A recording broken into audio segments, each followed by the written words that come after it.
Hey, what's up YouTube? Scott Skyny Tradition, back with another video. I thought I would take the time to go through the Sports Card Hall of Fame football card ballot for 2025. It's our third annual ballot that we're putting out. In front of you, you can see the 20 cards that have already gotten in to the Hall of Fame the last 2 years. Um, everything from Jim Brown, Walter Payton, Joe Namath, some of the biggest cards in the hobby. You got Bronco Nagurski in there. Um, so these 20 cards are already off the ballot. They're already in the Hall of Fame. We let in 10 cards the first 2 years, each year, so 20 total. This year we're only going to let 5 in the Hall of Fame. But we got a whole new ballot, and I thought I would just take some time to go through that with you and kind of just give some thoughts as we go. I will leave the links in the description of the video of the top 20 here that I already got in, and then also the new ballot for this year. So let's get into the new ballot. This is what the ballot looks like of 45 cards when you click on it. So you can vote for up to 10 cards still, but only 5 are going to get in this time. Right in the beginning here, you got the 1888 Harry Beecher card, kind of the first football card. You can see I love that circular looking ball he has there. Just shows you the age of the card. One of the key football cards in the hobby. This is a card we added to the ballot last year, and it did quite well last year. I think it was the first card off the ballot. So this one definitely has a strong chance of getting in this year, but we'll see what the voters say. And then here's one of my favorite cards. Got the 35 Chickle Clark Hinkle. Packers great two-way player. The Nagurski already got in the previous year. If you remember the top 20, we just bring up that list again here. Yep, you can see the Bronco Nagurski right here. And you can also see down here the Newt Rockne got in as well. So we already got 2 cards from the Chickle set in. Will we be able to get a 3rd card in this year? Now, I don't vote. I don't want to sway anybody to vote any certain way. But you got to love this 35 Chickle set. Just a beautiful set. And then, of course, we got 3 big cards from 1948 Leaf. The Luckman, Bobby the Blonde Bomber Lane, and Chuck Bednarik, a card I picked up last year. And then, of course, we have the Sammy Baugh that's already made it into the Hall of Fame. So you got a chance to vote for one of these 3 big cards as well. Then, of course, you got the 50 Bowman Elroy Crazy Legs Hirsch. Ironically, this guy is from the same town that I grew up next to, which is pretty hilarious. Just an awesome card.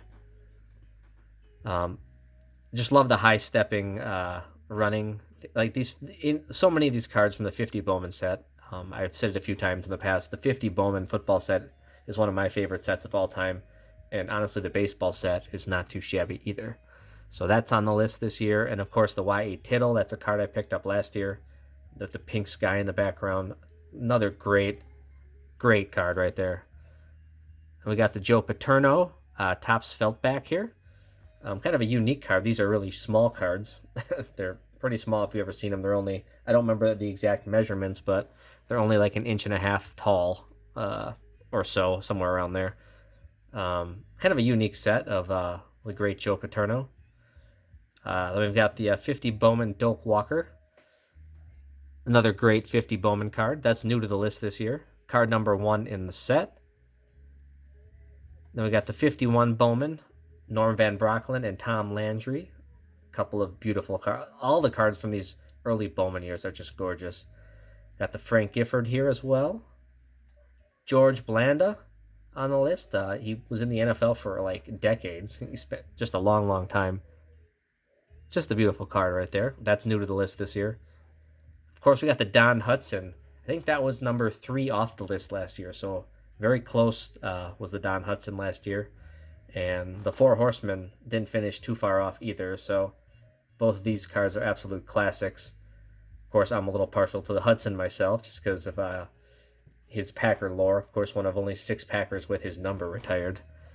And probably the best receiver in football the first 50 years of its existence. Another Packer down here. We got Paul Hornung from that awesome 57 Topps set. We've already got a couple in. The Johnny Unitas and the Bart Starr made it in on the first ballot. So the Horning would be the next one in. But not just that, we also have the Dick Night Train Lane as a chance to get in. This is new to the ballot this year, as are quite a few defensive players that we added this year. Believe it or not, football consists of more than just a quarterback. There's actually, some great defensive players from over the years. So you're going to have a chance to vote for some of those as well. Here we got the Mike Ditka rookie card from 62 Tops, a very condition-sensitive set, as has been mentioned in the past many times. Got the Ernie Davis. Y'all remember the story of the Express, the movie that they made about him, and died from leukemia. Unfortunately, never really got to play in the NFL, but he was drafted to be kind of Jim Brown's next in line. And could you imagine these two on the same team in the same backfield for a time? That'd have been insane. But Ernie Davis, still a very popular card from this set, and Fran Tarkenton rookie as well. Great cards. There's also some other great 62 Tops cards out there, including the Unitas and the Brown, which are part of the top 250 in the hobby set. So no shortage of opportunities to vote in one of these 62 Tops cards. Then we got the Alworth and Dawson rookies from 63 Fleer. The Alworth actually fell off the ballot the first year, but we ended up bringing it back this year just because of how important the card is and how loaded that first ballot was. And then the Dawson as well. Those are, just classic cards. I'd love to add one of these someday. I don't have either of them. And then we got 63 Tops. Got the Bob Lilly and Ray Nitschke, a couple of defensive greats. That set has a couple of awesome defensive rookies, including the Deacon Jones as well, which didn't quite make the ballot this year, but could easily make it next year. So either one of these are great. Bob Lilly, Mr. Cowboy, and then Ray Nitschke, the heart and soul of the 60s Packers defense. You get your opportunity to vote for any one of those. I always laugh because Ray Nitschke is like 28 years old in this picture, apparently, which is pretty wild. Got O.J. Simpson, the 1970 Tops. Say what you want about O.J. Simpson post-football, but while he was playing football, he was a hell of a player for the Bills, a great running back. So that card makes the list. You got the Mean Joe Green, which is a card that I would really love to add. Another defensive stalwart and kind of heart and soul of that Steelers defense during that time period. Steve Largent down here from 77 Tops. Be interesting to see how far he gets on this year's ballot, being kind of out in the Pacific Northwest for pretty much his whole career. And but yeah, you can't argue with what he brought to the game. Just great catcher of the football.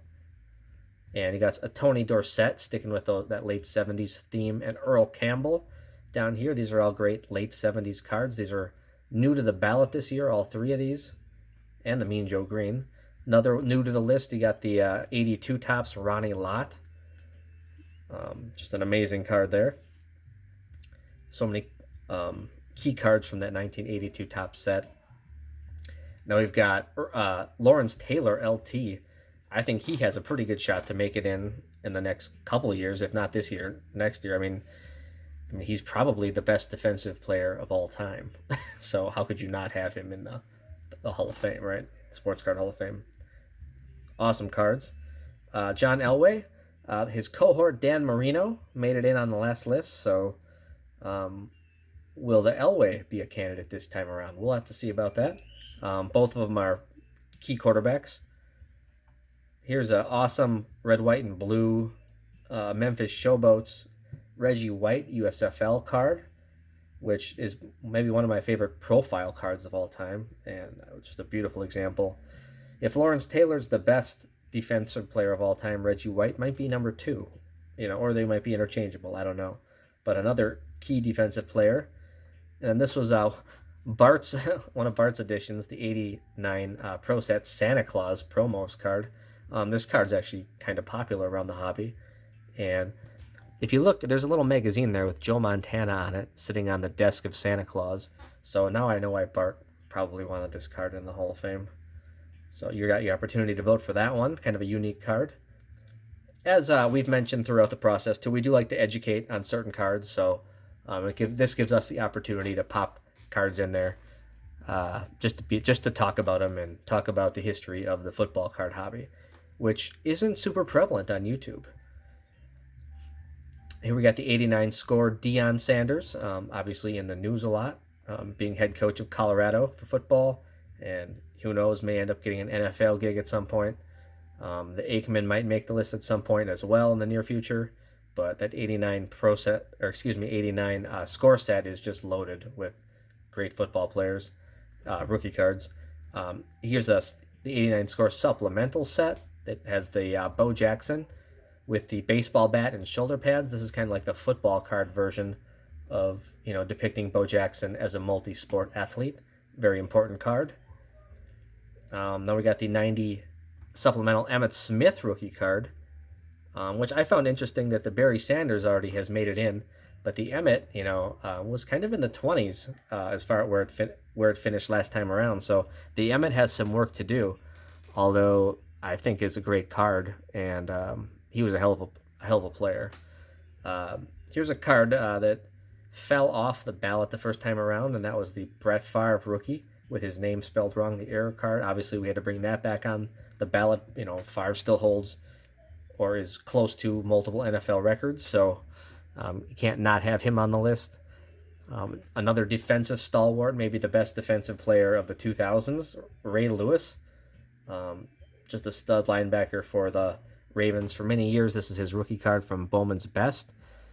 And we got the 98 SP Authentic Randy Moss, and the Peyton Manning down here as well. Two key cards. Did bring the Moss back. That fell off on the first ballot as well, but we felt that it was an important enough card to bring back. And this is one of my favorite sets because it also has the Charles Woodson rookie card and also the Amon Green, which as a Packers collector are highly sought after. All right, then we got the Tom Brady 2000 Playoff Contenders auto. Obviously a super expensive card, and that's why that makes the list. It's important because it was kind of that first real big card that got up into that like 6-figure mark, which is wild. But that's why that one makes the list. Or you could go a little more traditional with the SP Authentic Tom Brady rookie. This is kind of his rookie card that most of the registry sets recognize. And of course, these are numbered. You can see right here out of 1250. And then next on the list, we talked about Paul Hornung earlier. Well, he had the scoring record for most points in a season, and this is the guy that broke it, LaDainian Tomlinson. And here's his 01 Chrome. This kind of begins the Chrome rookie cards in football as being the key cards. LT, great running back for many years. And then here's another guy that fell off the ballot the first time around, was Aaron Rodgers. Obviously in the news for all kinds of reasons. But, we felt it an important enough card to bring back on the ballot, as he does hold multiple NFL records as well, and is certainly a key card of that time period. So there you have it. That's the ballot. There's lots of great choices. We got old, we got new, we got defensive stalwarts. We've got some other big classic cards that are still on the ballot. So I'd appreciate it if you took your time and voted for your 10 favorite. And, we're already over 100 votes, 100 different ballots. I don't remember what Ray said last, but it's between 100 and 150 already. So we're already doing really well, but we'd love to get as many ballots as we can, just to see kind of what the YouTube community thinks of these cards. So I'm going to leave the link in the description of this video. It'll have the top 20 that are already in, and it will have the ballot itself. So you should just be able to click on the ballot, go on over, do a vote. Do it as soon as you can. You got until February 7th to officially do it, but get it out of the way. Vote for up to 10 cards. I know myself, Bart, and Ray would really appreciate it, as we kind of try to bring awareness to the football side of YouTube, which definitely is dwarfed by the baseball side, but still a very important side that we need to talk about. Any questions or comments, or cards that you think do you think should be on the ballot that are not, or else cards that maybe you're surprised have already gotten in, or cards that just anything really. Any comments about the ballot, the process, just leave some comments on the video. I'd love to look at them all and answer all of your questions. So with that being said, I hope you guys have a wonderful rest of the weekend, and we'll talk to you again soon.